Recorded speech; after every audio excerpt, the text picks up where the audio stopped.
que je vais essayer de travailler avec vous dans cette démonstration. Alors j'ai un petit problème.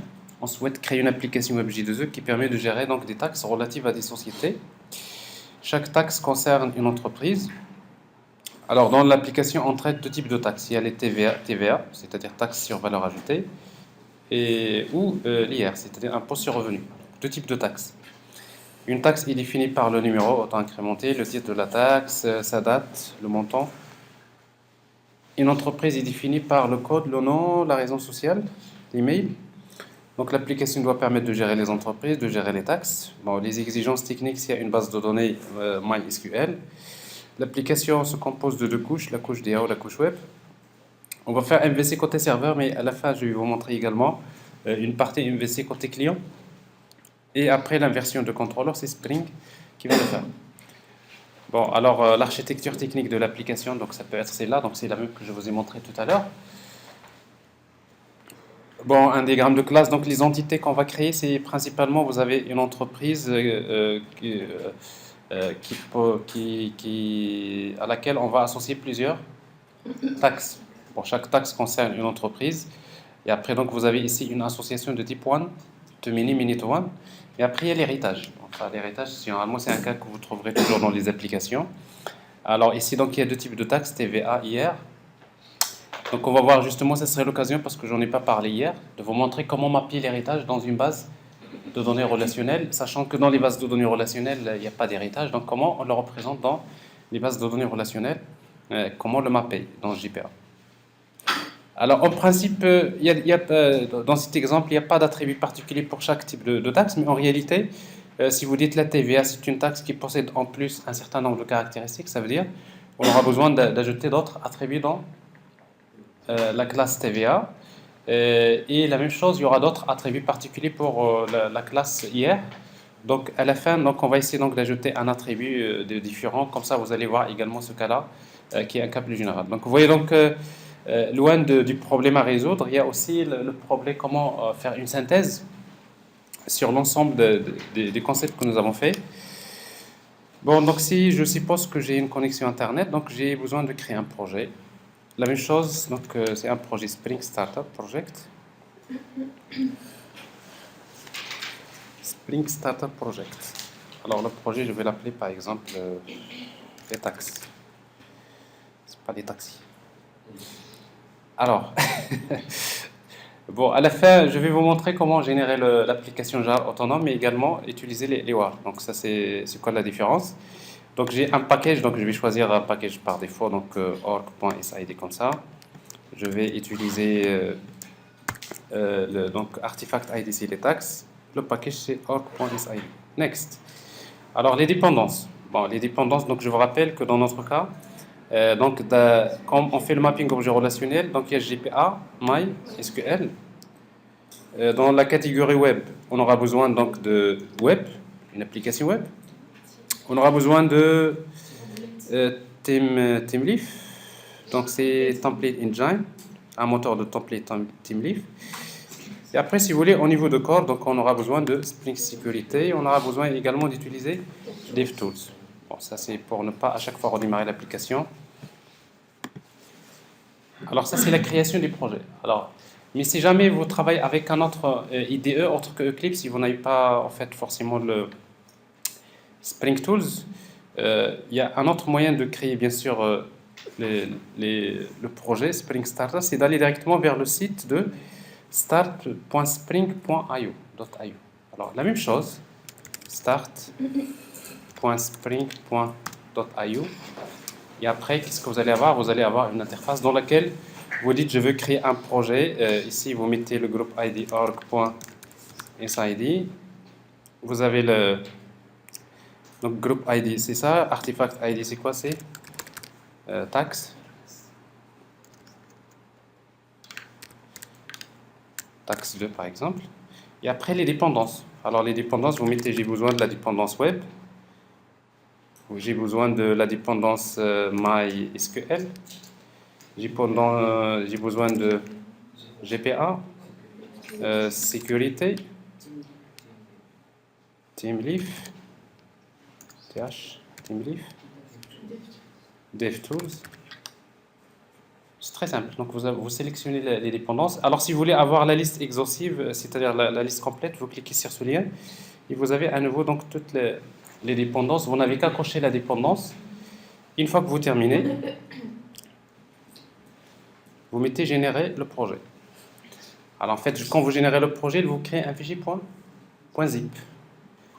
Alors, ce fichier .zip, en principe, vous le mettez quelque part dans votre workspace. Vous le mettez là où vous voulez.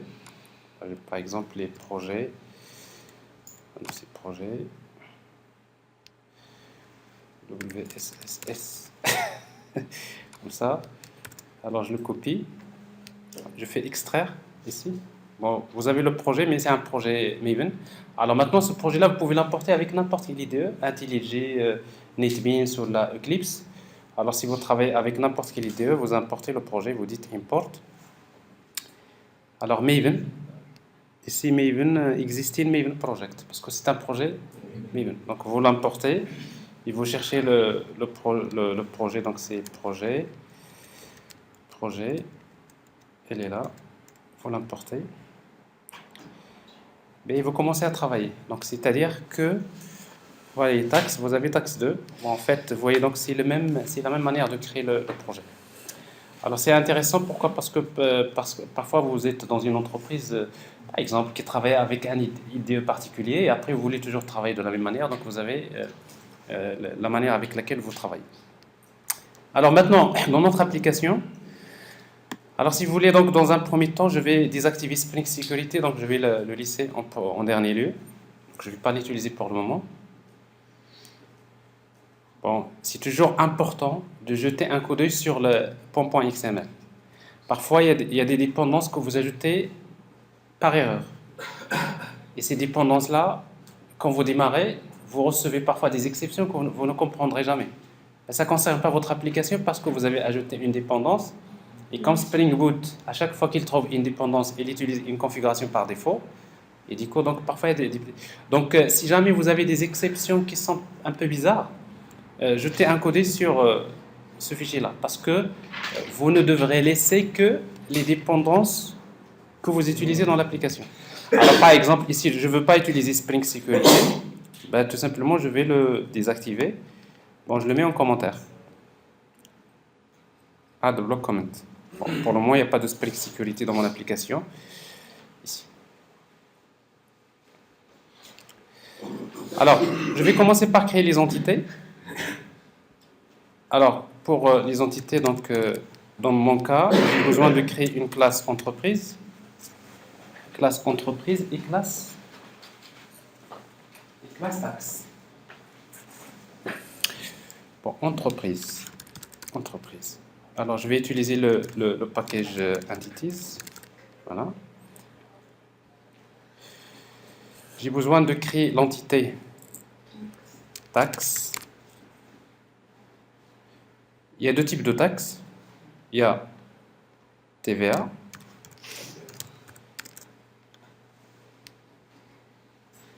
Il y a IR. Bon. Alors, entreprise. On va compléter ça. Alors, pour mon cas, donc, l'entreprise, donc, je vous rappelle que les entités, c'est des classes qui sont généralement sérialisables. Alors, le ID de l'entreprise, plutôt de l'entreprise, on va l'appeler code. Ben, je le déclare de type langue, par exemple, il est auto-incrémenté. Et après, j'ai besoin du nom de l'entreprise. Et j'ai besoin de son adresse email.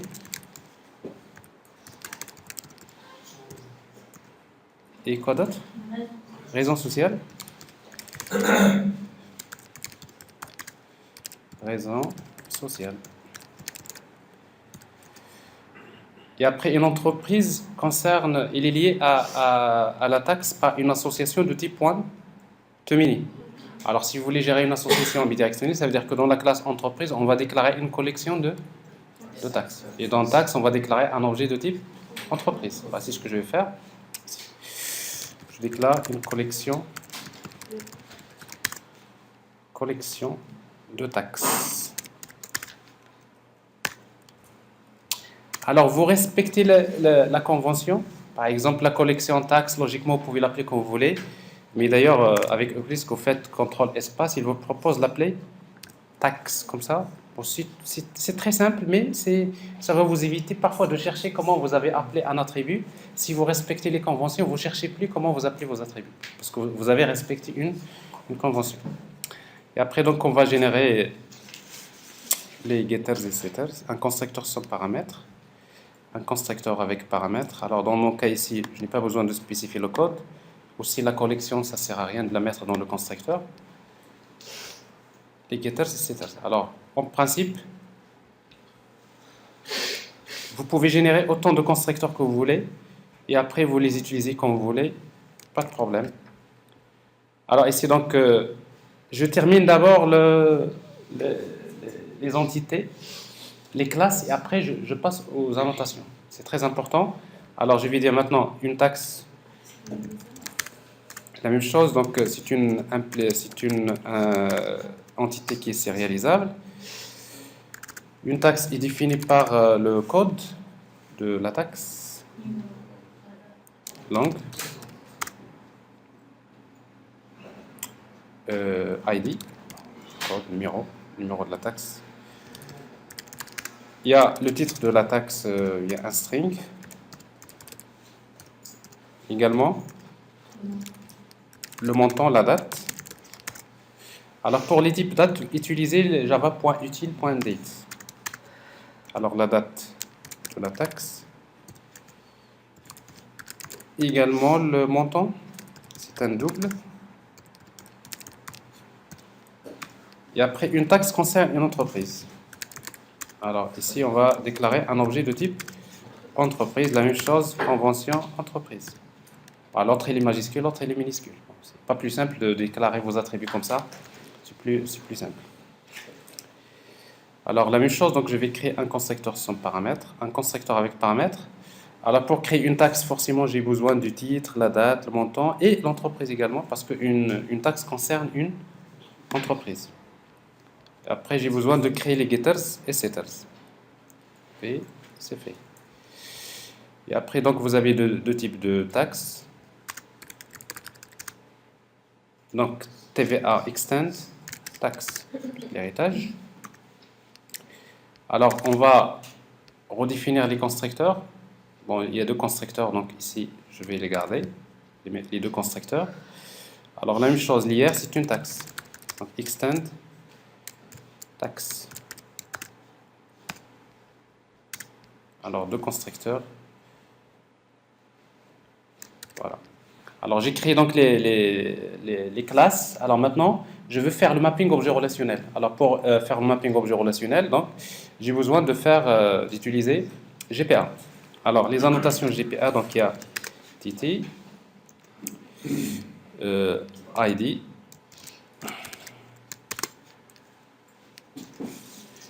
bon, si vous voulez générer cette value.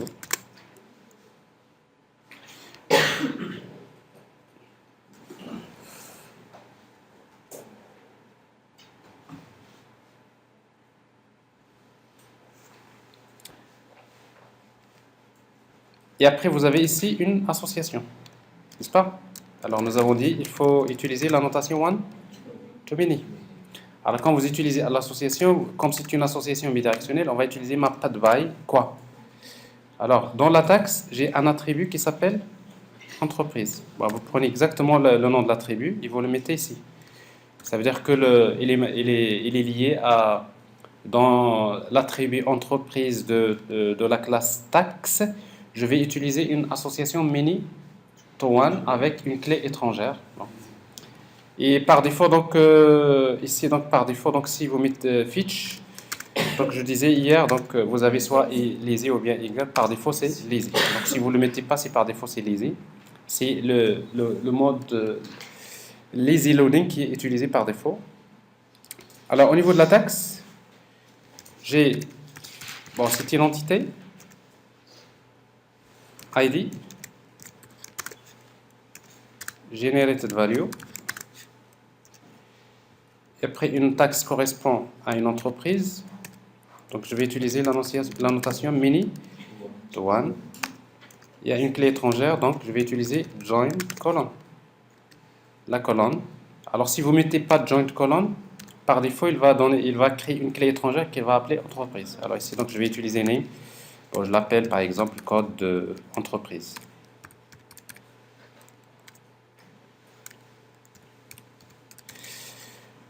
Code entreprise.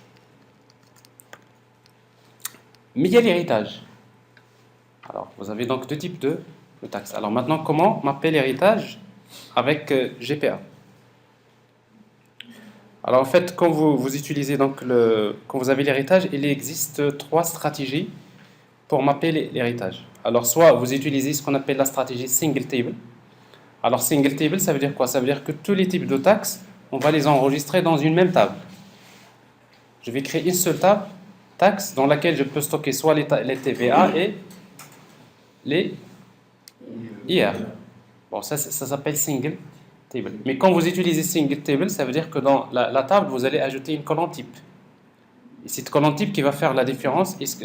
C'est type qui va dire est-ce que c'est TVA ou bien IR. N'est-ce pas? Alors si vous avez des attributs en plus de TVA, il faut les ajouter dans la table. Et si vous avez des attributs en plus de l'IR, vous les ajoutez également dans la table. N'est-ce pas? Alors c'est la technique la plus utilisée. En fait, l'inconvénient en fait, de cette technique, ça peut poser quand est-ce c'est que pour chaque enregistrement, vous avez des colonnes qui vont rester nulles. Pourquoi? Parce que par exemple, quand il s'agit de IR, ben, les colonnes qui correspondent normalement à, plutôt quand il s'agit de TVA, toutes les colonnes qui correspondent à l'IR ne vont pas être utilisées. Mais quand vous avez beaucoup de colonnes qui restent nulles, à un moment donné, vous allez dire que je peux utiliser une autre stratégie. Alors la deuxième stratégie, c'est utiliser une table pour chaque classe phi. Ça veut dire que vous allez créer une table pour stocker les TVA, une table pour stocker les IR. Vous séparez carrément. Bon, l'avantage, c'est que vous n'aurez plus ce problème des colonnes qui vont rester nulles, mais par contre, ça devient un peu lourd. Pourquoi? Parce que quand je vais chercher une taxe, je dois chercher d'abord dans la table. En fait, il faut chercher dans la table TVA. Si je ne trouve pas, je cherche dans la table IR. Et en plus, si vous regardez bien les deux tables, vous allez avoir des colonnes qui se répètent, n'est-ce pas? Parce que ce soit TVA ou IR, donc vous avez toujours le numéro, la date, le montant et le titre. Cette technique, ça s'appelle table per subclass. Une table pour chaque classe phi. Alors, quand est-ce qu'on utilise la deuxième stratégie? Quand il y a une grande différence entre les classes phi. Je vous donne un exemple. Par exemple, vous avez la classe, vous avez étudiant, enseignant, et vous dites que étudiant, enseignant hérite de la classe personne. D'accord? Mais en réalité, quand vous regardez les attributs de étudiant, il y a beaucoup d'attributs dans étudiant qui ne concernent pas les enseignants et d'autres attributs qui ne concernent pas les étudiants. Alors dans ce cas-là, vous dites carrément, dans la base de données, je les sépare. Alors ça, mais dans le modèle, on garde toujours l'héritage. Sinon, la troisième stratégie, c'est utiliser une table pour stocker tout ce qui est en commun, dans laquelle vous avez le numéro, la date, montant, titre. Donc on va garder que ces attributs. Une table pour TVA et une autre table pour IR. Alors dans la table TVA, je vais garder que les caractéristiques particulières à TVA. Et dans IR, je vais garder que les caractéristiques particulières à IR. Mais après, il faut joindre les tables. Alors il faut les joindre par une jointure. Alors autrement dit, c'est comme si vous dites TVA appartient à une taxe. C'est comme si vous êtes en train de transformer l'héritage en une association. Ben, du coup, qu'est-ce que vous allez avoir? La clé primaire de taxe devient clé étrangère. Mais l'inconvénient de cette technique, c'est quoi? C'est que pour chaque requête, je dois chercher les données dans plusieurs tables. Donc ça veut dire qu'il y aura toujours la jointure. Et vous savez que la jointure, c'est coûteuse quand vous avez beaucoup de données. Ben, tout calcul fait, alors quand vous avez ce genre de scénario, il vaudrait mieux utiliser single table. N'est-ce pas? Alors maintenant, comment on va dire ça à GPA qu'on va utiliser single table? D'abord, quand il y a l'héritage, il faut utiliser la notation inheritance. Et après, vous dites quelle stratégie. Vous voyez, donc vous avez soit single table, soit joint. Avec joint, c'est une table pour la classe parente et une table pour les classes filles après qui vont être jointe par une association. Ou bien tout simplement table per subclass. Alors ici donc je vais utiliser single table. Ok. Alors quand vous dites single table, automatiquement il va créer dans la table taxe une seule table taxe, mais dans la table taxe il va créer une colonne type. Ben, il va lui donner un nom par défaut. Et si vous voulez donner les caractéristiques de cette colonne, il faut utiliser la notation discriminator colonne. Bon, pourquoi on l'appelle discriminator colonne? Parce que c'est la colonne qui va discriminer, qui va faire la différence entre une TVA et une IR. Alors ici donc la colonne, on va l'appeler type, je peux l'appeler comme je veux. Il est de quel type? Colonne discriminator type, c'est string. C'est-à-dire que dans la base de données, il va utiliser varchar. D'ailleurs, c'est par défaut, c'est ce qu'il utilise. Et après, mais surtout, il ne faut pas oublier de mettre l'int. Sinon, par défaut, il va utiliser 255. Alors, l'int, en réalité, j'ai besoin que de 2, ou bien de 3 caractères. C'est-à-dire, donc, pour moi, quand il s'agit de TVA, la colonne type égale, par exemple, TVA. Quand il s'agit de IR, la colonne type égale IR. J'ai besoin, en fait, de 3 caractères pour la colonne pour pouvoir faire ça maximum, si vous voulez. Alors maintenant, vous voyez donc ça c'est quand vous avez l'héritage, voilà ce que vous allez ajouter dans la classe parente. Alors généralement la classe parente dans ce cas-là, c'est une classe qui est abstraite. On est bien d'accord? Elle est abstraite parce qu'en réalité pour créer un objet, je dois créer un objet soit de IR ou bien de TVA. Alors, mais par contre, les classes dérivées, il faut les annoter également entity. Et après vous ajoutez la notation discriminator value. Alors, quelle est la valeur? Ici, donc, je vais l'appeler par exemple TVA. Par exemple. Ça veut dire quoi? Ça veut dire à chaque fois que je crée moi un objet TVA, automatiquement Hibernate ou bien GPA, dans la colonne type, il va lui associer la valeur TVA. Alors, je fais la même chose pour l'IR. Donc, c'est une entité. Et après, discriminator value, on va l'appeler IR. C'est réglé. Alors maintenant, l'héritage, les bases de données, c'est terminé. Vous n'aurez plus besoin de savoir qu'est-ce qu'il y a dans la base de données. Tout ce que vous savez, c'est les objets, les classes. Donc dans votre application, vous faites l'orienté objet parce que c'est Hibernate qui va gérer l'accès à la base de données. Alors, bon, quand vous créez les entités, il faut vérifier d'abord est-ce que vous avez bien annoté les entités. Ça, c'est une opération qui est importante. Alors pour cela, vous aurez besoin de configurer le data source, n'est-ce pas? Alors pour ce data source, il y a un ensemble de propriétés qu'il faut utiliser. Donc en principe, comme je disais la dernière fois, donc vous pouvez faire un copier-coller donc des propriétés similaires. J'ai quelque chose ici, des exemples.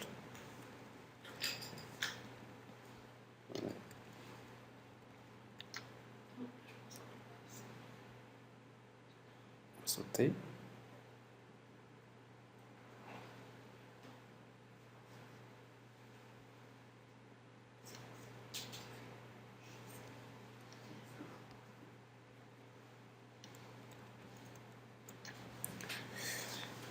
Alors pourquoi je cherchais tout ça ici, c'est pas le bon endroit. Voilà. Voilà. Je prends des propriétés donc pour configurer le data source. Alors ici donc voilà, donc ici je vais juste spécifier la base de données parce qu'il s'agit d'une base de données MySQL. Je vais l'appeler tax, dbtax. L'utilisateur, le mot de passe, le pilote GDBC, c'est MySQL. Ici donc je vais utiliser dans un premier temps create, comme ça il va à chaque fois écraser la base de données et la recréer à nouveau. Et après ici j'utilise MySQL Direct. Bon, il suffit donc de créer cette base de données dbtax. On démarre et on regarde s'il arrive à créer les tables selon le mapping que j'ai spécifié. Alors ma base de données s'appelle dbtax.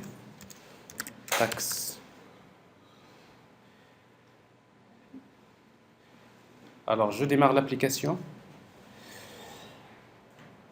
L'application elle est là. En principe, si vous avez placé vos entités à l'intérieur, dans un package qui se trouve à l'intérieur du package org.sid, ils seront scannés et du coup, donc, il va générer les tables. Alors, si tout se passe bien. Alors, si vous avez une annotation que vous avez mal écrite ou bien vous avez fait des choses qui ne doivent pas être faites, forcément, vous allez recevoir des exceptions. Alors, c'est donc le fait que vous voyez déjà ici des messages comme create, vous voyez, donc ici, drop table if, voilà, if exist. Donc, si les tables existent, il va les supprimer, après, il va les recréer. Tout simplement parce que nous avons dans la propriété ici DDL auto, on a utilisé create. Alors, on regarde la base de données. Alors, notre base de données taxe, il contient forcément deux tables. Il y a la table entreprise. Alors, je vois bien que donc, le code email, nom, raison sociale. OK. Et la table taxe. Alors, table taxe, donc, comme il y a en fait l'héritage, vous voyez, donc, on voit dans la structure de la table, qu'est-ce que je vois? Je vois ici, donc, il y a une colonne type qui s'ajoute. Il y a le ID, la taxe, le montant, le titre et le code entreprise, c'est la clé étrangère. Alors maintenant, je vais faire le test, tester la couche DAO. Et ici, pour cela, donc, je vais utiliser Spring Data. Là, je vais créer donc une interface que je vais appeler entreprise repository. Bon, je vais changer le paquet, je vais l'appeler DAO. C'est la couche DAO. Alors, pour utiliser Spring Data, il suffit donc de... Alors, vous voyez ici, donc, DevTools, c'est lui qui va me déranger. À chaque fois que je modifie des choses, il redémarre. Hein, parce que, en principe, sinon, si vous le désactivez, après, par la suite, à chaque fois, surtout au niveau de l'application web, à chaque fois que vous faites des modifications, il faut redémarrer. Alors, si vous voulez, ce que je vous propose, c'est que dans un premier temps, je le désactive. Comme ça, vous allez voir l'intérêt. Alors, c'est pas ici, c'est dans le fichier pom.xml. En fait, la dépendance DevTools, pour le moment, ne va pas nous servir à grand-chose. Donc, je vais la désactiver.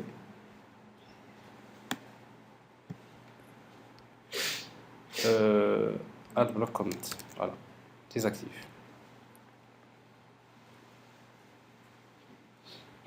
Arrête l'application. Alors, donc, je reviens à la couche DAO, donc entreprise repository. Alors, pour utiliser donc Spring Data, c'est très simple. Il suffit d'hériter de GPA repository. Alors, l'entité s'appelle entreprise et le ID de l'entreprise, il est de type langue. C'est tout. Je fais la même chose pour gérer.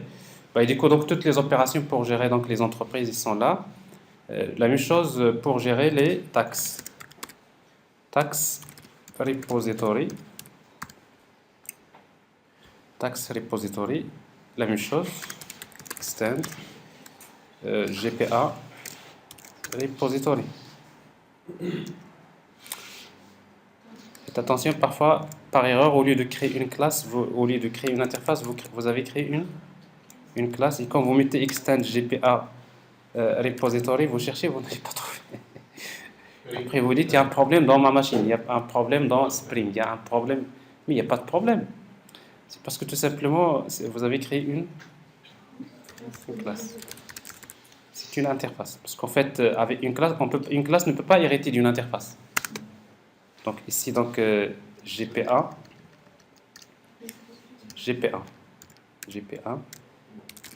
repository. Alors, entreprise, ici, c'est pas entreprise, c'est taxe.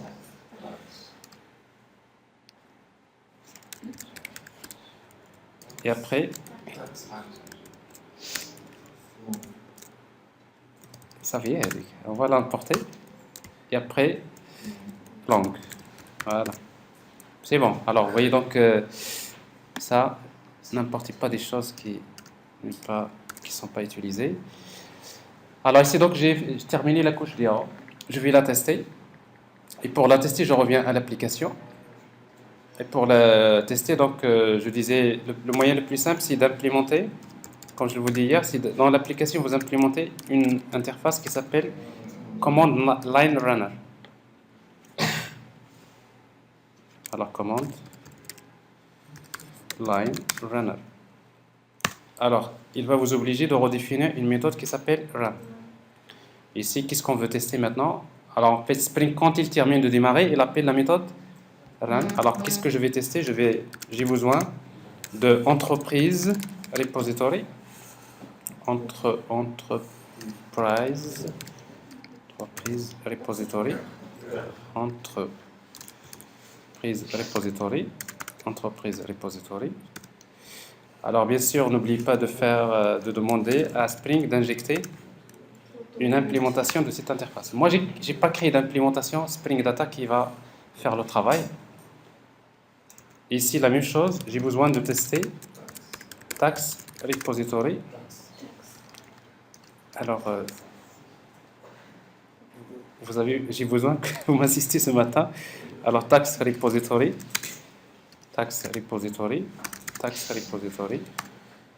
Et la même chose, je demande à Spring de m'injecter une implémentation de cette interface.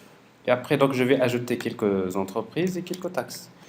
Donc, entreprise repository.save. Alors ici, donc, je vais enregistrer une entreprise. Une entreprise R1 avec adresse email R1, une raison sociale.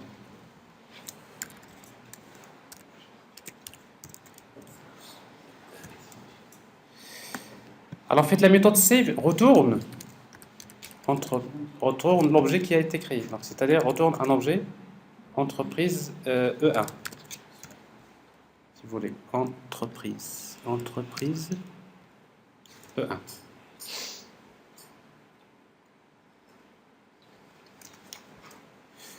Je fais la même chose, donc je vais enregistrer une autre entreprise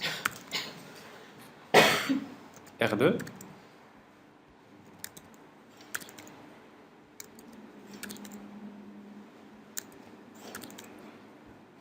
Et après, je vais enregistrer des taxes. Alors, tax repository.save.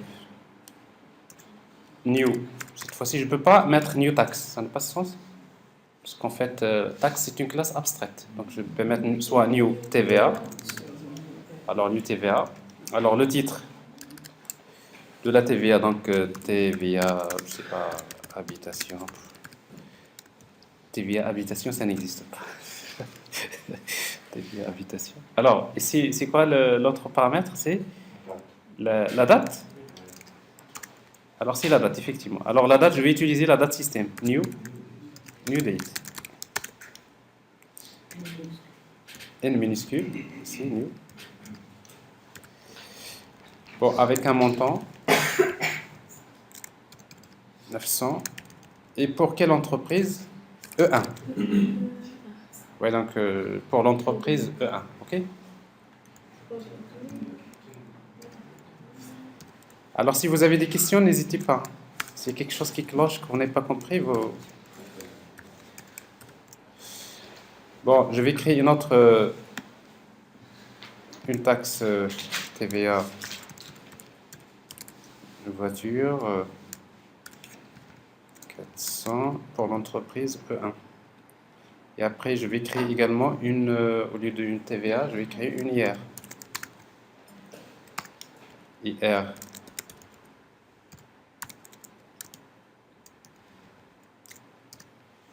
« 2016. » La date système et après le montant 4500 pour l'entreprise E1. Et après la même chose, donc je vais faire 2 pour E2, une TVA pour l'entreprise E2.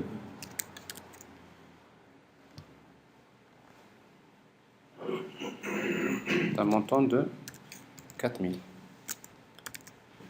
Et j'exécute l'application. Alors ça, c'est en quelque sorte, on va dire en 40 minutes ou je sais pas, 30 minutes, vous avez créé les entités, vous avez créé la couche DAO. D'accord?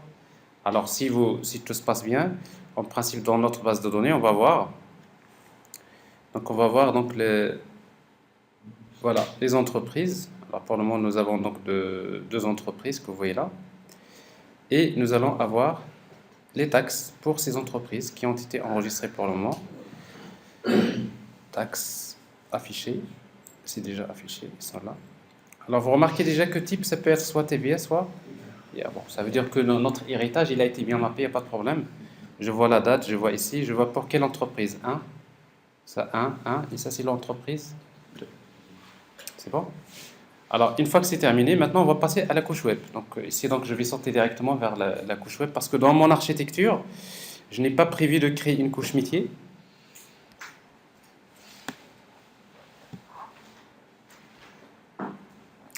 Bah, logiquement, si vous voulez, dans une application, en fait, parce qu'après je vais vous donner un exemple dans lequel il y aura une couche métier. Sinon, du moment qu'on aura juste besoin de gérer des données, chercher, ajouter, supprimer, faire des opérations classiques, donc je peux carrément sortir cette couche métier et donc je peux utiliser directement la couche web. Alors en tout cas pour moi, donc je suis plutôt dans cette architecture-là. Donc j'ai la couche DAO et la couche. Alors maintenant, au niveau de la couche web, on va créer un contrôleur. Alors toujours dans le package de base org.sid, je vais créer un contrôleur que je vais appeler tax controller dans le package web org.sid.web. Bon, un contrôleur, c'est une classe qui contient la notation contrôleur, c'est ce que je viens de vous dire tout à l'heure.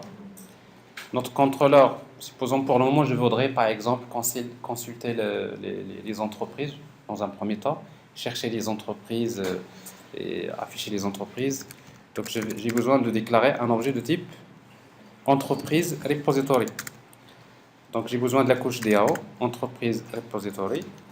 Ben, je demande à Spring de faire l'injection via la notation AutoWired. Et après, je vais créer des méthodes. Par exemple, ici, donc la méthode qui retourne. Toutes les méthodes, généralement, quand on fait MVC côté serveur, ces méthodes retournent un string qui représente la vue, le nom de la vue qui va être affiché par la suite. Alors ici, donc, je vais créer une méthode index dans laquelle je vais retourner une vue qui s'appelle, par exemple, je vais l'appeler entreprise. Entreprise, par exemple. Ça veut dire que j'ai besoin de créer une page qui s'appelle entreprise.html. Et pour accéder à cette action, je vais utiliser la notation request mapping. Alors, value. Maintenant, ça c'est l'URL. Par exemple, slash entreprise. Alors, slash entreprise, quelle méthode utiliser par défaut? C'est get. Donc, je vais utiliser request method .get.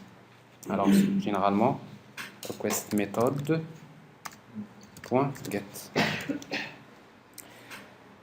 Alors, si vous voulez faire un premier test, on va juste créer la page entreprise.html. Où est-ce qu'on va la créer quand on fait MVC côté serveur? On va utiliser un moteur de template qui est Themeleaf. Donc, c'est dans template qu'on va créer cette page. Alors, on va l'appeler HTML file. On va l'appeler entreprise. Entreprise.html. C'est bien écrit? Oui. Alors, je disais tout à l'heure qu'en fait, Themeleaf utilise le XHTML. Ça veut dire qu'il ne faut pas oublier de fermer cette valise-là, méta, n'est-ce pas? Fermez toutes les valises. Sinon, il va vous indiquer cette exception après. Donc ça, c'est le titre entreprise. Entreprise.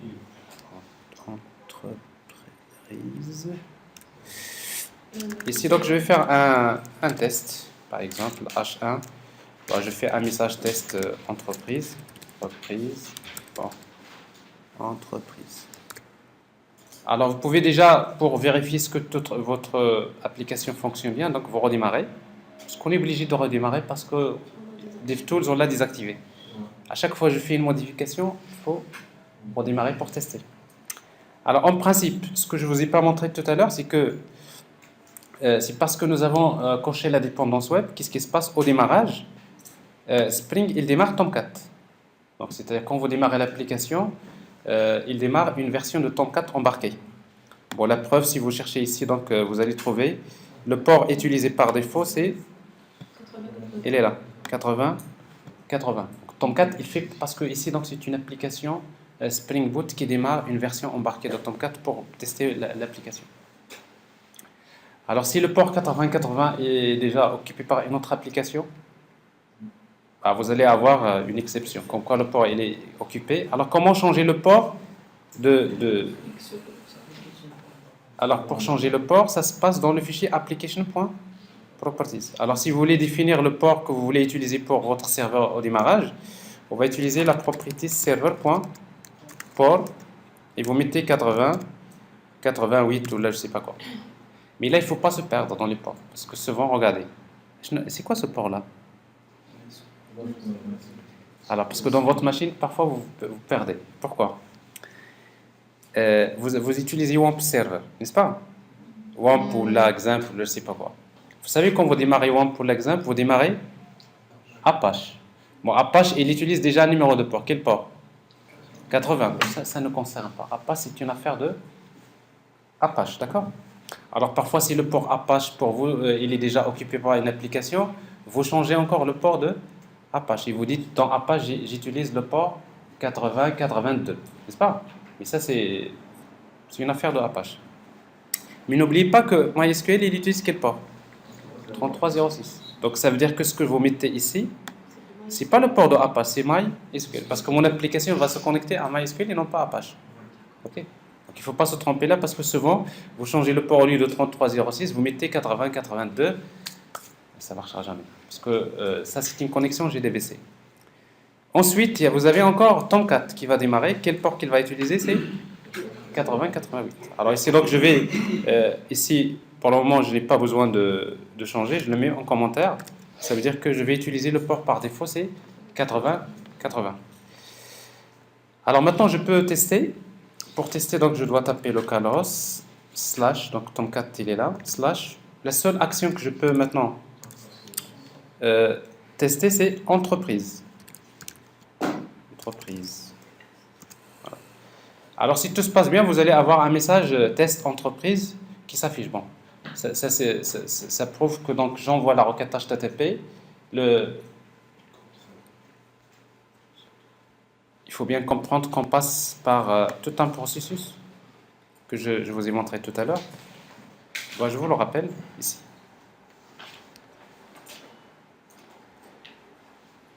Donc la requête, toutes les requêtes passent par Dispatcher Servlet. En fait, Dispatcher Servlet, on ne l'a pas déployé. Il est déployé automatiquement. Si on avait travaillé sur un projet web dynamique, il faut d'abord aller vers le fichier web.xml et déclarer Dispatcher Servlet. Mais ici, on n'a pas besoin de le faire. D'ailleurs, la preuve, si vous regardez les messages qui sont affichés ici, dans la console, d'ailleurs, elle est là. Vous voyez donc ici, il vous indique que Dispatcher Servlet, avec quel URL pattern?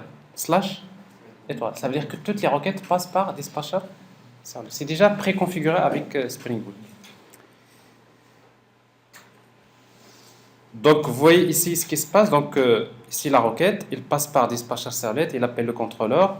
L'URL, c'est / entreprise. Il y a le request mapping / entreprise. La méthode index est appelée. La méthode index, il va nous retourner la vue. On va le retourner à Dispatcher Servlet. Dispatcher Servlet, il fait appel à un moteur de template TeamLeaf. Il va lui demander de lire le fichier entreprise.html. Il va générer le rendu. Et après, il va nous donner le rendu que nous avons ici. Alors maintenant, moi, ce que je veux, par exemple, supposons que vous voulez afficher la liste des entreprises. Ici. Alors, pour afficher la liste des entreprises, ce que je vais faire, d'abord, je reviens au contrôleur. Alors, dans index, j'ai besoin d'utiliser le modèle. Alors, pour utiliser le modèle, il suffit de déclarer un objet de type modèle sur la méthode. Modèle.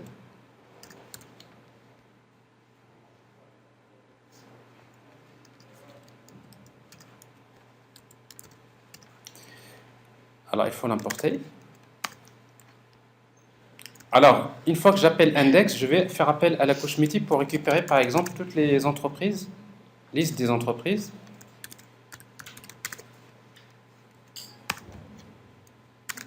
Entreprise égale à quoi? C'est entreprise repository. Bon, j'ai une méthode qui s'appelle find all. Alors find all. Maintenant, cette liste-là, on va l'ajouter dans le modèle. Alors modèle.add attribute. L'attribut, on va l'appeler liste entreprise. La valeur, c'est la liste entreprise. Ça veut dire que j'appelle la couche métier, je récupère le résultat, je stocke le résultat dans le modèle et je reviens à la vue. Maintenant, si je reviens à la vue, maintenant dans entreprise.html, je dois savoir comment afficher cette liste, comment accéder au modèle. Et du coup, j'ai besoin d'utiliser le moteur de template Themeleaf. Donc, pour afficher, pour utiliser Themeleaf, donc il faut d'abord déclarer le namespace de Themeleaf avec XML ns.th. Bon, le namespace c'est http www.themeleaf.org. Bon, ça s'écrit comme ça. Ben, et du coup, donc ici, qu'est-ce que je vais faire? Ben, je vais créer un div, bon, pour le moment, dans lequel je vais mettre un table. Alors, un tableau HTML dans lequel je vais afficher la liste des entreprises. Table, tr. Bon, on va faire les choses un peu de patience. Donc, l'ID de l'entreprise, le code. J'ai besoin d'afficher le nom de l'entreprise, la raison sociale. Et j'ai besoin d'afficher email. C'est tout ce que j'ai. Et après, donc, j'ai besoin de faire une boucle pour afficher toutes les entreprises. Alors, pour faire une boucle, on va utiliser th each. Alors, pour chaque entreprise E, de points. Alors, pour accéder au modèle, on va utiliser $, cette expression-là. On va accéder au modèle. Dans le modèle, j'ai créé un attribut qui s'appelle liste entreprise. Bon, j'accède à cette liste et à chaque fois, donc, je vais utiliser td/td. Alors, pour afficher une valeur, donc, entre td et /td, on va utiliser l'attribut th texte égale et l'expression encore e.code, par exemple. Et j'affiche les autres. Alors, code, le nom de l'entreprise, raison sociale et l'email. Voilà. Alors, ici, si vous essayez d'actualiser, vous n'allez rien voir. Alors, pourquoi? Alors, parce qu'en fait, Themeleaf, il utilise par défaut, il utilise un cache. Et du coup, donc, quand une vue, il est générée une première fois, il la place dans le cache. Alors ici, donc, si vous actualisez, donc, il vous affiche toujours la vue qui se trouve dans le cache. Alors, si vous voulez désactiver le cache, vous voulez dire à Themeleaf, pour le moment, c'est pas la peine d'utiliser le cache parce que je suis dans la phase de développement. Généralement, en phase production, le cache, il est très, très important. Alors, en phase production, si vous voulez désactiver le cache de Themeleaf, vous avez deux manières de faire. Soit, vous allez ici dans le fichier application.properties, vous mettez string.la propriété Themeleaf cache et vous mettez false. Bon, avec ça, en principe, bien sûr, ici on a besoin de redémarrer, mais quand vous dites cache égale à false, ça veut dire qu'à chaque fois que vous faites une modification dans la vue, vous n'avez plus besoin de redémarrer. Parce qu'à chaque fois que vous appelez la vue, il va encore la générer à nouveau. D'accord ? Alors, c'est ce qu'on va constater ici. Alors, autre chose, alors si j'actualise, bon, je vais avoir quelque chose de différent en tout cas. Donc ici, donc, j'ai la liste des entreprises qui sont affichées à ce niveau-là. Mais par contre, si je fais une modification dans la vue, par exemple ici, donc, bon, je fais n'importe quoi.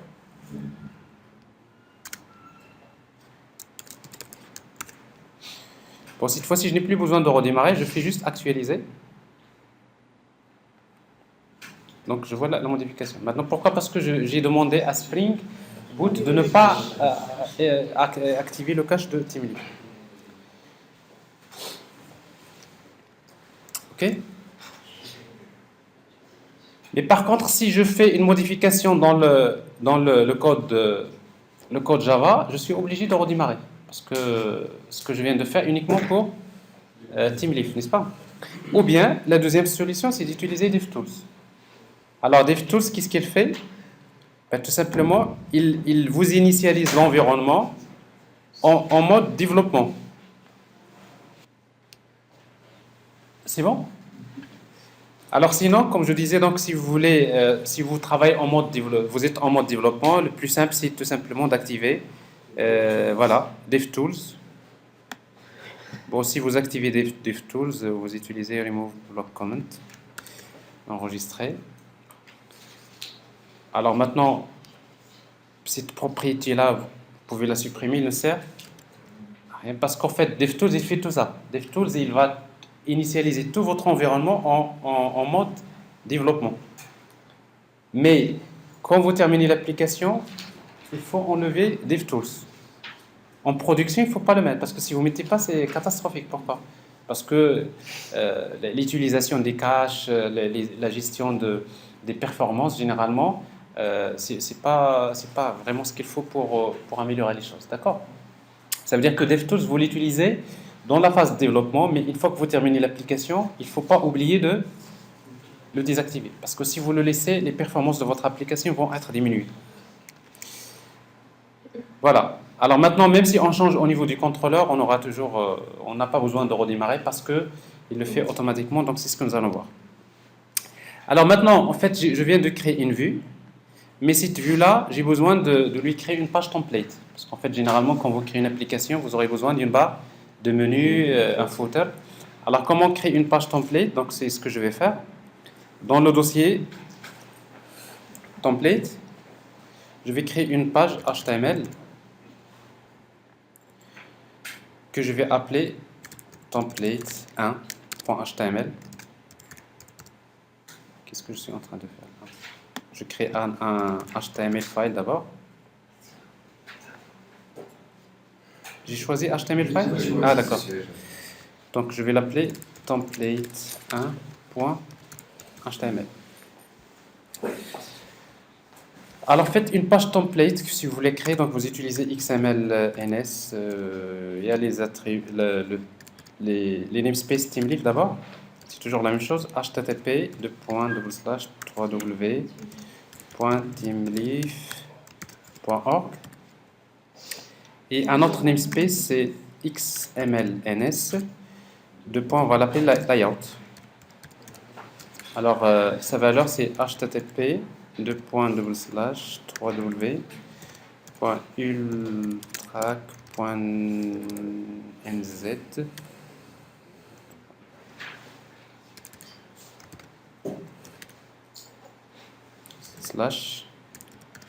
/teamleaf/layout.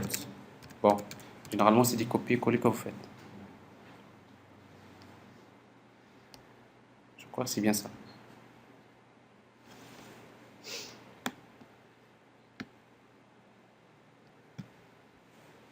Alors ça c'est pas le bon.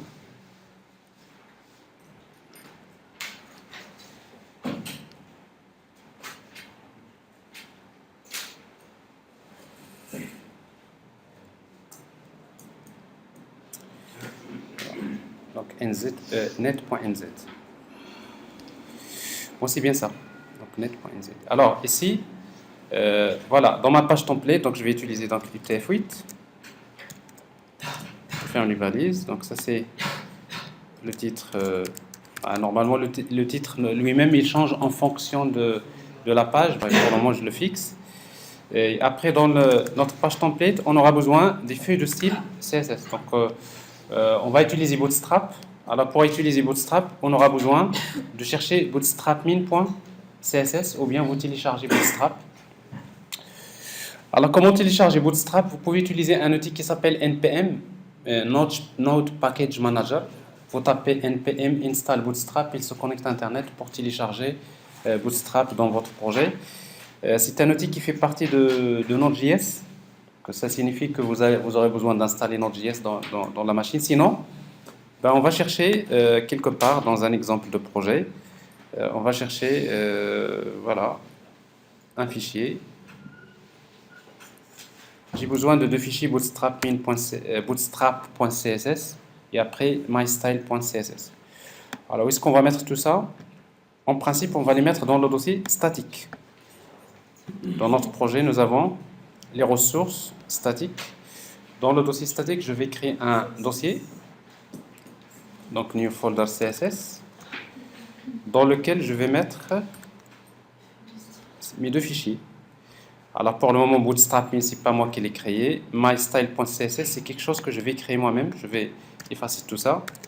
C'est un fichier que je vais utiliser dans mon application. Bah, du coup, donc, je vais inclure ça avec link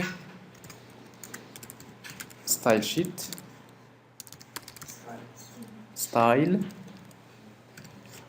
sheet.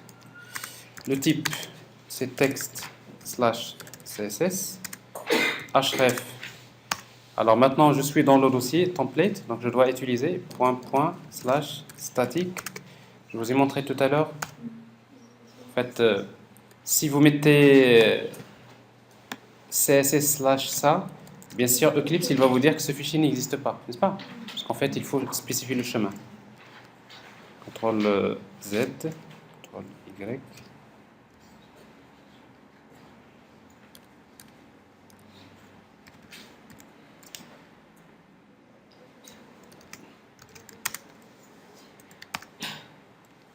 Voilà. Alors maintenant, sauf que comme j'ai expliqué tout à l'heure, si vous utilisez href, en réalité, tout ce qui se trouve dans le dossier CSS, dans le dossier statique, il est accessible par défaut. Alors c'est la raison pour laquelle il faut utiliser th href égal. Alors qu'est-ce qu'on va mettre dans th href? On va mettre le chemin relatif, c'est-à-dire c'est pas la peine de spécifier statique et vous mettez uniquement /css bootstrap.css. Alors quand il y a l'attribut href, Teamleaf il va ignorer ce chemin. Alors je fais la même chose pour un autre style CSS, c'est mystyle.css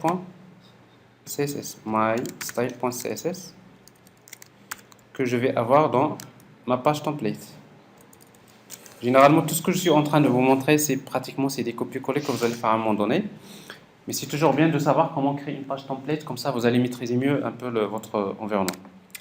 Alors on va utiliser donc une partie header dans la page template, une zone qui est variable que je vais appeler section et une partie qui est fixe également que je vais appeler footer. Alors dans la partie header, on va créer une barre de menu. Alors pour créer une barre de menu, donc on va utiliser donc Bootstrap. Alors je vais utiliser une classe qui s'appelle navbar. Navbar default par exemple, dans lequel je vais utiliser un autre div, la classe Bootstrap container fluid. En fait, container fluid, vous l'utilisez parce que parfois, si vous avez un menu horizontal, si vous réduisez la largeur de la page, le menu il devient fluide, vertical. Bon, ça c'est juste une affaire de comment créer les applications responsives, si vous voulez. Et après, je vais créer le menu avec UL, dans lequel j'ai LI. Et dans chaque LI, j'ai un lien A/A. Alors, qu'est-ce qu'on va pour la barre de menu, donc UL, on va utiliser une classe qui s'appelle nav bar nav. Et après, on va créer des liens hypertextes. Par exemple, ici, donc j'ai entreprise. Je fais un lien vers href. Alors, quand je clique sur le menu entreprise, donc je vais utiliser. J'appelle l'action /entreprise que j'ai déjà créé. Bon, je peux ajouter un autre menu, par exemple taxe. Ici, donc je vais utiliser par exemple taxe. quelque chose qui manque sur les taxes. Taxes. Etc. C'est bon. Après, on va améliorer ça. Et après, dans la zone section, il faut utiliser th fragment. Alors, ce fragment, on va l'appeler content. Et après, dans le footer, on va utiliser un div class égale navbar fixed, par exemple button en bas, hein, là-bas footer on va le fixer en bas, et dans lequel on va mettre un texte small, dans lequel vous mettez copyright, je sais pas quoi, l'adresse de votre institution. Bon. Alors ici, qu'est-ce que je viens de vous montrer? Je viens de vous montrer juste comment créer une page template. Alors maintenant, ma page entreprise.html, pour la décorer avec cette page template, qu'est-ce que je vais faire? Ben, il suffit d'ajouter ce namespace que j'ai ici. Dans la page, dans chaque page maintenant, on va déclarer ce namespace et vous ajoutez donc l'attribut layout décorator. Je vais décorer cette page avec une page qui s'appelle template 1. Et qu'est-ce qui reste maintenant? Mon div que j'ai ici, template, tout à fait, template 1. Et mon div là, maintenant je dois dire à Teamleaf que ce div là, tu vas l'insérer dans la section réservée qui s'appelle content. Alors comment je vais le faire? Ce div là, je vais le dire th, c'est pas th, c'est layout fragment égale, où est-ce que je vais l'insérer? Dans la zone qui s'appelle content. Actualiser. Alors je vais, si tout se passe bien, je vais avoir, bon, je vois déjà, vous voyez donc une barre de menu que je crée là, c'est la page template. Je vois ici le footer, n'est-ce pas? Mais je vois pas le contenu. Alors si vous voyez pas le contenu, ça veut dire qu'on a mal écrit avec fragment, hein? C'est-à-dire pour lui, tout ce qu'il va insérer, layout fragment égale content fragment. Alors on regarde template, section frag, c'est pas th, c'est layout. Bah, c'est juste la seule raison, parce que de toute façon pour lui, avec la zone content n'existe pas. Donc tout ce que vous avez fait, il ne sera jamais visible. Alors actualiser. Donc je vois ici donc la liste des entreprises. Maintenant je vais améliorer ça avec Bootstrap dans le table. Alors je vais utiliser la classe Bootstrap table.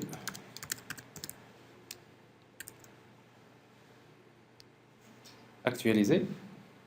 Bon, j'ai la table. Je vais utiliser table stripped. Si vous voulez avoir une ligne en blanc, une ligne en gris, comme ça, vous utilisez la classe table stripped. Ça aura quelque chose comme ça. C'est bon? Alors, ça a l'air d'être joli, n'est-ce pas? Alors maintenant, en fait, je veux avoir beaucoup d'entreprises dans la base parce qu'il faut régler le problème de la pagination. C'est pour cela, qu'est-ce que je vais faire? Donc, je vais revenir à l'application. Alors, pour dupliquer les mêmes données, qu'est-ce que je vais faire? Alors, d'abord, je reviens au fichier application.properties. Au lieu de créer, je vais utiliser update.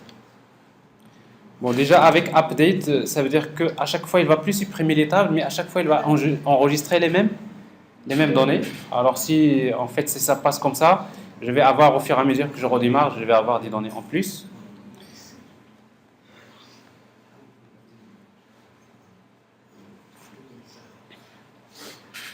Alors, logiquement, maintenant, si j'actualise, je vais avoir 4 quantités. 4 entreprises. C'est bon? Alors, en fait, je ne veux pas afficher les entreprises comme ça. Je veux les afficher. Alors, je vais utiliser donc ce div que j'ai créé ici, ce div-là. Alors, je vais utiliser ici, classe container.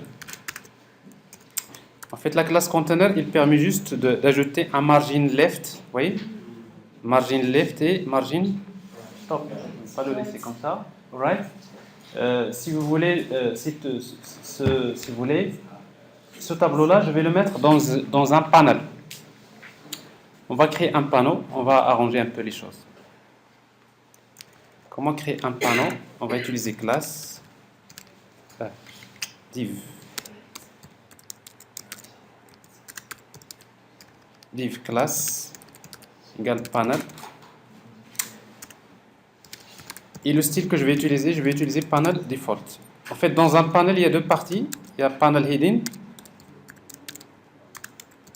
Classe égale panel heading, c'est l'entête. Donc ici, donc, je vais mettre la playlist des entreprises. Et après, un autre div, panel body. Donc ici, donc, je vais mettre le contenu, panel body.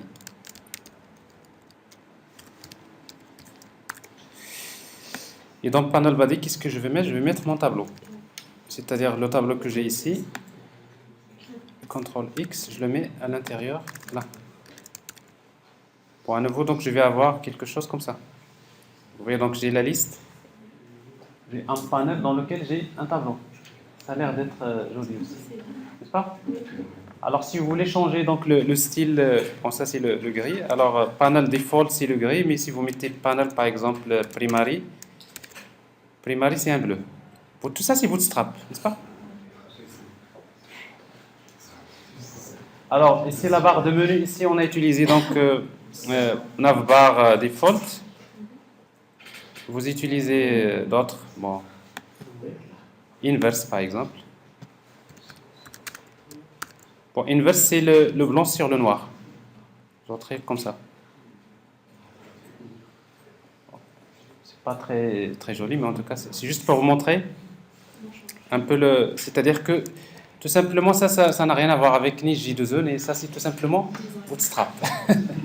Les gens qui travaillent sur la partie front, ils doivent maîtriser bien sûr tous ces éléments. Alors je vais garder default ici. Voilà. Alors maintenant ce que je vais faire, donc je ne vais pas afficher toutes les entreprises, mais si vous voulez, comme je disais, je vais afficher page par page, la pagination. Parce que quand vous dites toutes les entreprises là, si le service des impôts affiche une page dans laquelle toutes les entreprises, ça ne sert à rien. Donc, il faut chercher, on fait des recherches, je cherche une entreprise, ainsi de suite. Alors ici donc je suppose que j'ai quelques entreprises dans la page. Alors comment gérer la pagination? Pour gérer la pagination, voilà ce que je vais faire ici. Alors d'abord, quand j'appelle find all, je ne vais pas appeler find all. Il y a une méthode find all qui reçoit un paramètre. Alors si vous voyez donc find all, vous avez find all pageable. Dans Spring Data, il y a déjà une méthode find all avec un paramètre de type pageable. Donc je vais lui transmettre un objet. Je vais utiliser page all new page request. Alors page request. Alors page request, en fait, on va lui transmettre deux paramètres. Le numéro de la page, 0. Par exemple, je veux la page 0. Et dans chaque page, je veux 3. Size. Mais quand vous retournez, en fait, si vous retournez quand vous appelez pageable, c'est-à-dire find all avec pageable, le résultat retourné, ce n'est pas une liste, c'est un objet de type page. Et donc ça devient page de entreprise. Et du coup ici, je ne veux pas la page, mais je veux la liste de cette page. Donc je vais utiliser page entreprise. Alors vous savez, donc maintenant la page, vous avez plein d'informations utiles. Qu'est-ce que vous voyez? Donc content, il vous donne la liste. Si vous voulez connaître le nombre de pages, vous appelez get total pages. Get total pages par exemple, le total element, etc., etc. Vous pouvez, si vous voulez trier, etc., avec Spring Data, les méthodes sont déjà là. Donc, il suffit de lui demander ce que vous voulez, donc vous avez les informations. Juste pour vous dire que ça vous fait gagner beaucoup de temps. Alors ici, donc, je vais utiliser get, quoi? Content. Je veux la liste. Alors maintenant, si je reviens à l'application, ben, je vais avoir, en fait, je ne vais pas avoir toutes les entreprises, je vais avoir combien? Que 3. En fait, il va m'afficher que les trois entreprises. Mais donc je suis dans la base de données, j'ai récupéré que de la page 0. Mais moi, ce que je veux, c'est que je lui demande, voilà, je veux la page, par exemple, 1, et je veux size, je vais paramétrer ça, 5. C'est-à-dire, je veux la page 1, dans la page 1, tu me donnes 5. Alors, il dit que donc je vais envoyer le paramètre page et le paramètre size. Alors, si vous faites ça, pour le moment, il ne va rien comprendre parce que ça, il ne va pas lire ces informations. Alors, pour les ajouter, qu'est-ce que je vais faire ici? C'est très simple. Dans index, je vais ajouter juste les paramètres page et int. Ça veut dire quoi? Je demande à Spring, à Dispatcher Servlet, de me lire un paramètre URL qui s'appelle page. Et tu vas me lire un paramètre qui s'appelle size. Il dit que donc ici, je vais mettre page et là, je vais mettre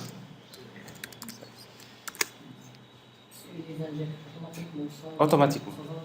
Sans annotation, justement, par défaut, il faut leur donner le même nom. Donc ça suppose que le paramètre s'appelle page et le paramètre, l'autre s'appelle size. D'ailleurs, vous pouvez voir ici. Alors par exemple, je veux la page 0. Il n'y a pas beaucoup de données. Je veux la page 0 et je veux 2. Ben, ça me donne ça. Je veux la page 1. Elle me donne la suite. Je veux la page 1, 3. 3 de la page 1. Je veux 4.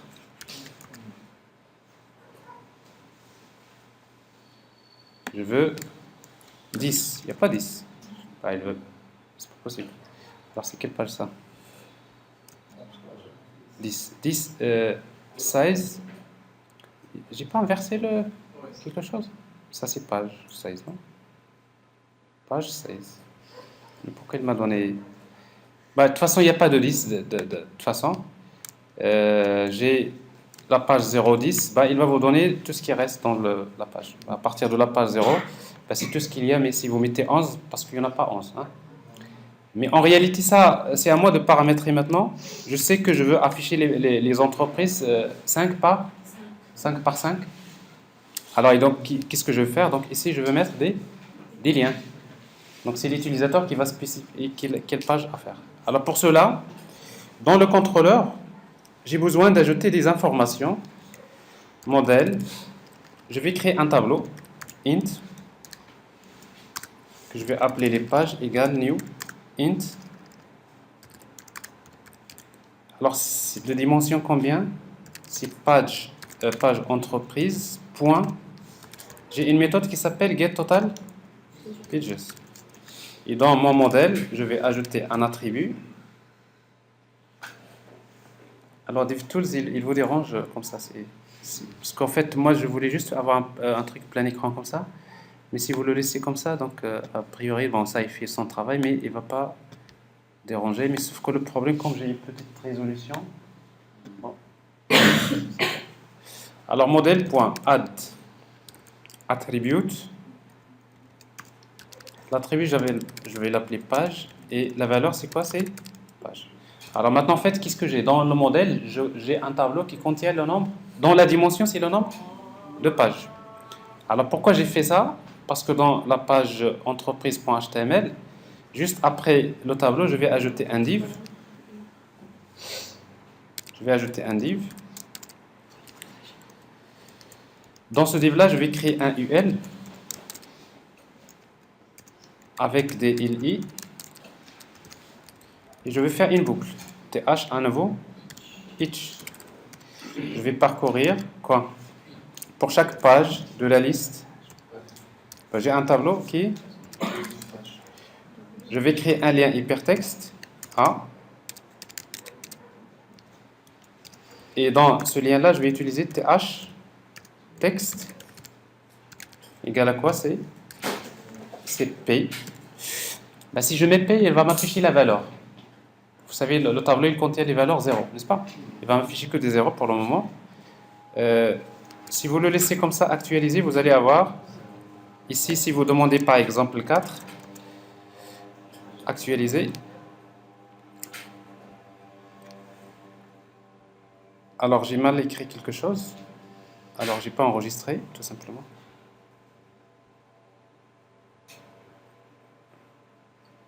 En fait, j'ai pas enregistré le contrôleur. Alors, en tout cas, ici, vous avez, en fait, vous avez une UL. Mais moi, je veux pas, en fait, je veux pas le 0, je veux l'index du tableau. Alors, pour cela, on peut utiliser avec TeamLeaf. Vous mettez, pour chaque page P, virgule status. En fait, au lieu d'afficher P, vous affichez status. Alors, si vous affichez status, il va vous donner beaucoup d'informations. Regardez. Le status, il contient quoi? Il contient un attribut qui s'appelle index. Moi, ce qui m'intéresse, c'est que index. Bon, vous voyez donc, ici, qu'est-ce que je vais mettre? Point index. J'ai les pages. Alors, je veux pas faire cet affichage. Je vais encore utiliser Bootstrap. Ici, classe, nav, encore. Ah, si vous dites nav, il va vous afficher ça, c'est une barre de navigation. Ça, c'est nav, n'est-ce pas? Mais si vous voulez l'afficher en ligne, je vais utiliser navpills.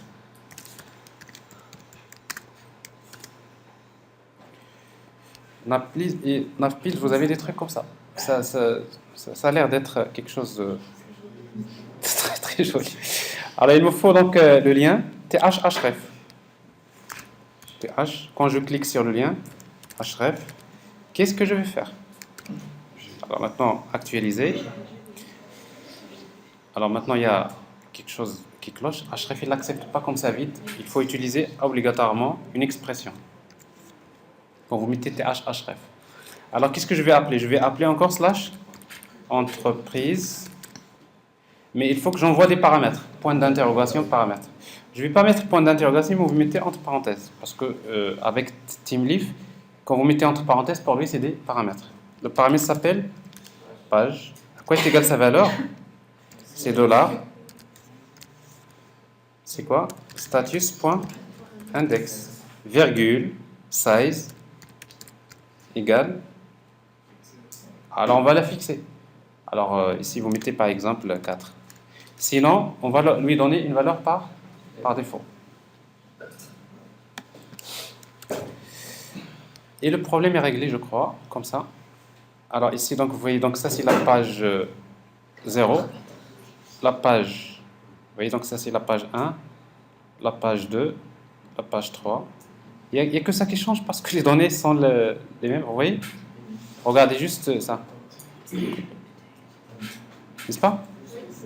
Alors, autre chose, le problème maintenant, si vous appelez entreprise directement, si vous ne spécifiez pas la page et size, hop, ça ne marche pas. Qu'est-ce qu'il vous dit? Il vous dit que vous n'avez pas envoyé des paramètres. Vous m'avez promis d'envoyer des paramètres dans la requête, mais vous ne l'avez pas fait. Alors, c'est quoi la solution? C'est de revenir au contrôleur. Ben, maintenant, on va dire en fait ça. En réalité, int et size. On va leur donner on va utiliser une annotation qui s'appelle request param. Request param. Alors, quand vous dites request, j'ai mal écrit request param. Comment il s'appelle le paramètre? C'est. Alors, vous demandez à Spring, plutôt MVC, tu me cherches dans la requête un paramètre qui s'appelle page. Donc, il va utiliser l'objet request.getParameter.page et après, il va l'affecter à la variable page. Alors, dans ce cas-là, vous n'êtes plus obligé de l'appeler page, vous l'appelez page. Parce que ce qui nous intéresse ici, c'est page. Mais dans ce cas-là, vous utilisez default value. Ça, c'est important. C'est quoi la valeur par défaut? C'est 0. C'est-à-dire, même si je n'envoie pas la page, la valeur par défaut, c'est 0. Alors, je fais la même chose pour size. Alors, ici, donc, size. La valeur par défaut, c'est 4. Comme ça, on ne va plus envoyer. Ici, si vous voulez, vous pouvez l'appeler S. Et dans ce cas-là, ici, vous mettez PS. Bon, alors, en principe, on commence à comprendre un peu cette logique de Spring MVC. Alors, si j'appelle entreprise sans rien préciser, donc par défaut, c'est la valeur, c'est la première page. Alors ici, donc, après, ça, c'est la page que je veux. Alors maintenant, il reste quand même un point important, c'est qu'il y a la page courante. Il faut que ça soit colorié, n'est-ce pas?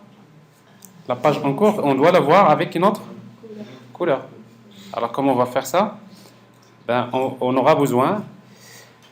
Alors maintenant, dans le modèle, j'ai besoin d'ajouter un attribut qui représente la page courante.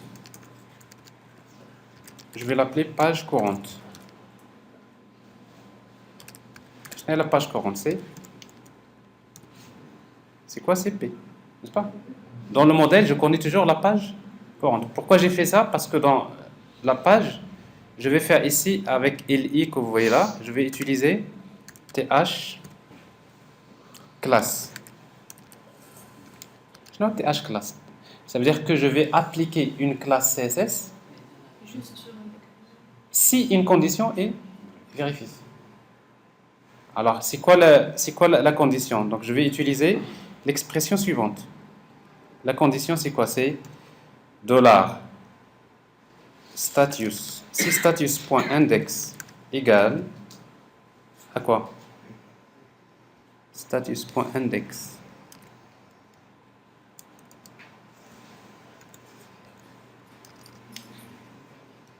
Si $status.index égale à quoi? Égale page courante.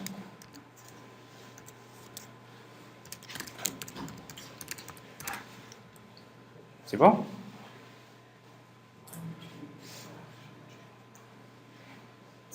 Point d'interrogation. Il y a quelque chose qui manque, mais je ne sais pas ce qui manque en tout cas. Il y a quelque chose qui manque. Point d'interrogation. C'est-à-dire quoi, point d'interrogation? C'est-à-dire si cette condition est vérifiée, je vais appliquer une classe qui s'appelle active.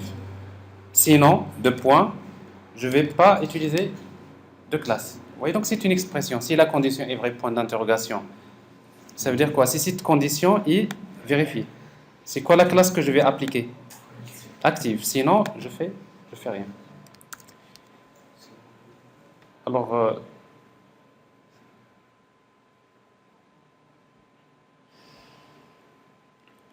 Alors, page courante, je suis sûr qu'il y a quelque chose qui manque. H. Alors, je vais un peu faire page courante, je ne me rappelle pas. Alors, je vais regarder l'exemple que vous avez ici. Produit. Ça, c'est le...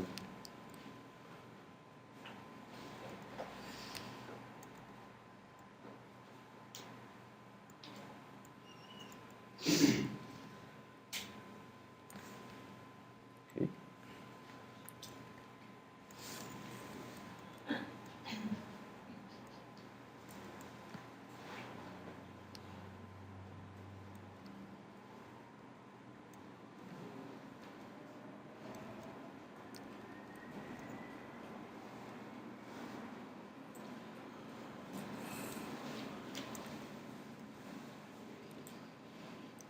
Alors ça c'est le... Voilà, ça doit être là. Regardez ici. TH... Voilà, TH classe. Page courante égale P, point d'interrogation. Oui, mais je ne dois pas reprendre... tout ça, c'est pas bien. Regardez. J'ai ici une accolade, mais tout ça, c'est une expression.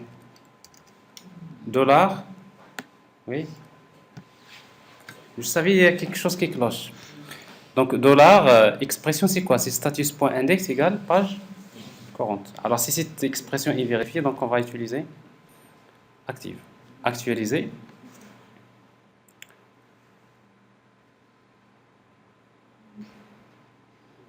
Alors, vous voyez donc ici la page 2, la page 1.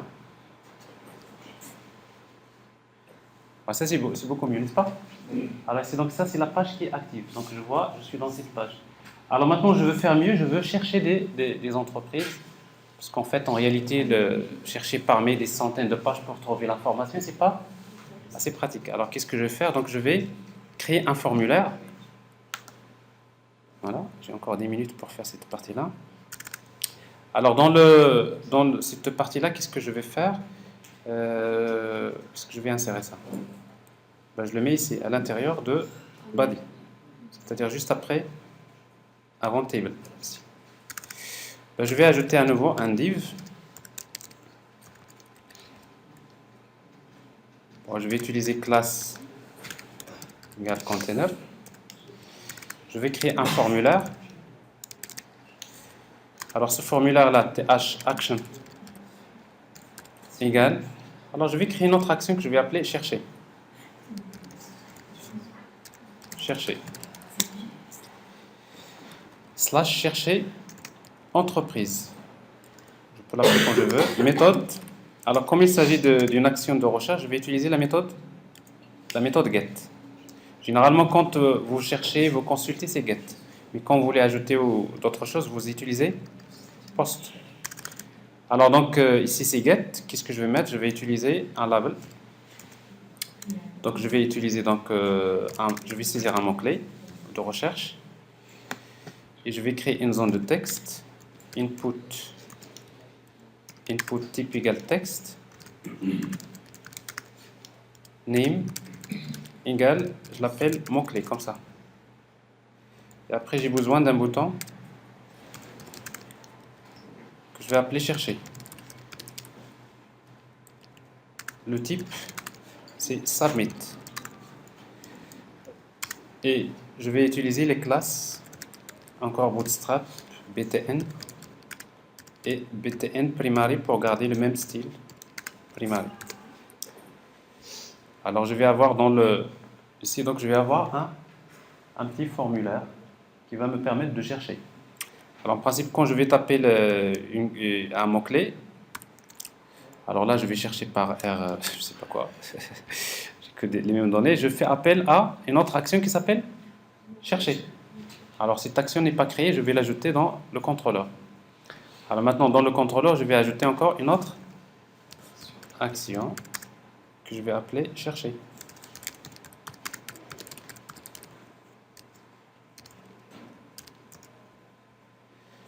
Alors pour accéder à cette action je vais utiliser encore voilà request mapping value égale slash chercher. Alors la méthode par défaut c'est get. Bon, j'ai besoin du modèle comme toujours, mais également qu'est-ce que j'envoie comme paramètre? Le mot. Alors qu'est-ce qu'on va retourner? On va revenir à la même vue qui s'appelle entreprise. C'est bien ça? Entreprise. L'action? Modèle, oui. Alors, modèle. Alors maintenant, je connais le modèle. Je veux chercher la liste, en réalité, donc, des entreprises. Qu'est-ce que je vais faire? Je vais faire encore modèle. Je vais récupérer ça. Est-ce que maintenant, j'ai une méthode qui permet de chercher les entreprises? Spring Data. Non, chercher. Donc, j'ai besoin d'ajouter cette méthode. Alors maintenant, on a créé une interface qui est vide. On va lui ajouter quelque chose. Alors, interface, entreprise, repository. Alors maintenant, même si vous héritez des méthodes, vous pouvez en rajouter, c'est ce que je disais hier. J'ai besoin de récupérer une page. Page. Parce que la même chose, c'est des paginations. Page de quoi? Entreprise. La méthode, je peux l'appeler, si vous voulez respecter les conventions, vous l'appelez find by nom. C'est le nom de l'attribut. Ici, qu'est-ce qu'on find string, vous l'appelez par exemple l'entreprise E. Mais comme généralement une méthode retourne une page, obligatoirement il faut envoyer les informations sur la page. Alors comment Spring Data récupère les informations sur la page? Vous utilisez Pageable. Il suffit de déclarer un objet de type Pageable. Voilà. Alors Pageable. Alors il faut juste faire attention, Pageable, toujours de Spring Data, parce qu'il y a plein de Pageable utilisés. Vous voyez donc la magie de Spring, c'est ça. Regardez, vous déclarez quelque chose, mais il a compris ce que vous voulez faire. Parce qu'il a compris que vous voulez exécuter une requête, select étoile from quoi? From entreprise, where quoi? Non, égal à quoi? Égal à E. Et après, il ajoute les paramètres de la page. Mais si vous voulez, mais ici, il va utiliser égal. Mais nous, on veut like. Donc, ça veut dire qu'on a besoin de personnaliser. Et dans ce cas-là, bon, ici, on va dire qu'en fait, on ne va pas lui demander beaucoup. On va l'appeler chercher. Mais à condition, cette fois-ci, si vous la laissez chercher comme ça, elle ne va rien comprendre. Il faut lui ajouter la notation query. Vous lui dites, voilà la requête que tu vas exécuter. Query. De Spring Data. Alors, c'est quoi la requête? Select entreprise E from la classe entreprise E where E.nom like 2.x. Et après, maintenant, on va dire que x, c'est quoi? C'est E. En utilisant la notation param. X. Vous voyez donc, en quelques fractions de secondes, j'ai ajouté une méthode. Alors, si vous voulez que les entreprises soient classées, par exemple, ordonnées par quelque chose, vous ajoutez ici order by quelque chose, n'est-ce pas? Sinon, c'est déjà ici. Faites PGB, fait sort, et tous les paramètres si vous voulez faire toutes les opérations nécessaires. Alors, je reviens au contrôleur. Alors, au niveau du contrôleur, ici, je complète. Alors ici, donc, je vais chercher donc une page d'entreprise. Page entreprise égale à quoi? Égale, donc c'est entreprise repository. Point chercher. Donc je viens d'ajouter la méthode chercher. Là, je lui donne le mot-clé, précédé par un pourcentage avant et un pourcentage après. Et donc, pageable, je vais utiliser new page request. Alors, new page request, quoi? La page. Bon, après, la même chose. Ça veut dire que même dans chercher, je dois lui envoyer à chaque fois les paramètres page et size. Alors, je vais copier ça, ces deux paramètres que j'ai ici. Je vais les ajouter à ce niveau-là. Donc, si je n'envoie pas, la valeur par défaut, c'est 0. Donc, je vais utiliser ici P et S. P, S.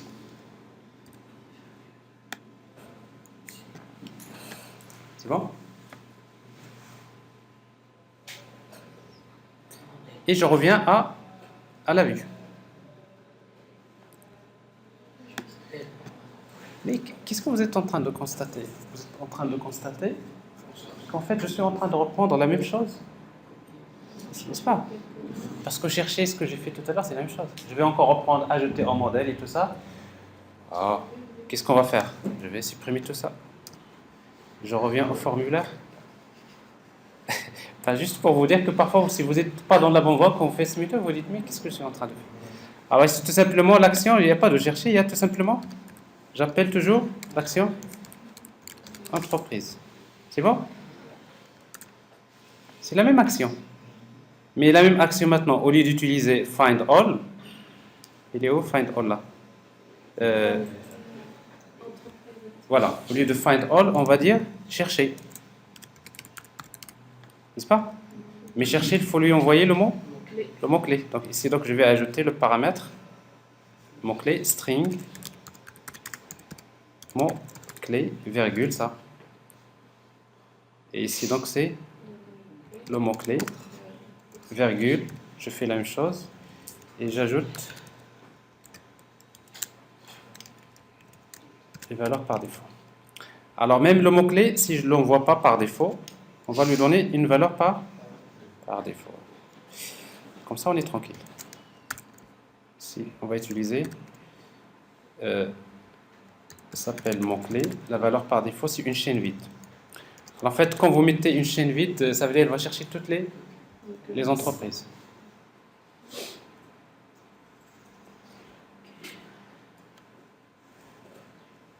Alors, je vais avoir donc, voilà. Alors, en principe, si j'appelle entreprise tout court, ben, je vois déjà qu'il y a combien de pages. C'est-à-dire, il appelle toutes les Parce que le mot-clé par défaut, c'est une. Et après, si par contre je mets R1, il va me chercher que R1. Mais je n'ai plus cette page, j'ai que 3, n'est-ce pas? Mais il reste juste un dernier point à régler. Regardez, je vais vers la page 1. Parce que ça, c'est un mot-clé. La page 1. Regardez, il m'affiche encore toutes les entreprises. Pourquoi? Parce que dans le lien, maintenant, ce mot-clé que j'ai ici, je dois l'ajouter au modèle. Add attribute. Mot-clé. Mot-clé. Mais pourquoi je l'ajoute? Parce que ici, je sais que dans la page, j'ai un lien hypertexte. Ici. Et dans ce lien hypertexte que j'envoie, ici, j'envoie le mot-clé courant. Comme ça, je reste toujours dans la même recherche. Ça veut dire ici, vous avez index, virgule size. Size, maintenant, je n'ai plus besoin de l'envoyer, à vrai dire, n'est-ce pas? Parce qu'il a une valeur par défaut. Donc, je vais utiliser quoi? Mot-clé, par contre, égale à quoi? Égale $. Je sais que dans le modèle, j'ai le mot clé. Et là, j'ai presque réglé le problème ici. Alors, entreprise, c'est fait. Alors, ça, c'est toutes les entreprises. Donc, je vais chercher l'entreprise R1. 3. Je navigue. Regardez, donc je reste toujours sur le mot-clé R1. Alors, je suis toujours dans le... Et après, bon, on a mal fait parce qu'en fait, on n'a pas saisi beaucoup de données. Juste un dernier point, c'est que une entreprise, je veux bon, la suppression, on va la laisser après. Donc, voilà.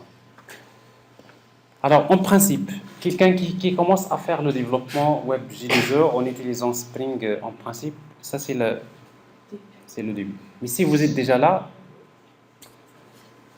la suite vient automatiquement parce que après vous aurez juste besoin de voir comment saisir les données enregistrées, la validation du formulaire et comment appliquer donc la partie Spring Security, c'est ce qu'on vient de voir tout à l'heure.